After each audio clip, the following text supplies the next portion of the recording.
Congress party OBC વિરોધી party છે. અત્યારે રાહુલ બાબાને કોકે પકડાઈ દીધું છે.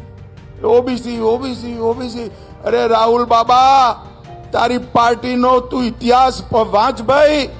કાકા સાહેબ કલેરકર કમિશન 1955 થી કોંગ્રેસે દબાઈ રાખ્યો, ક્યારેય અનામત ના આપી. એ પછી મંડલ કમિશન તમે દબાઈ રાખ્યો, ઓબીસી ને અનામત ના આપી, બક્ષી પંચના ભાઈઓને અન્યાય કર્યો, અને જ્યારે અનામત આપવાનો નિર્ણય કર્યો રાજીવ ગાંધી એનો વિરોધ કર્યો.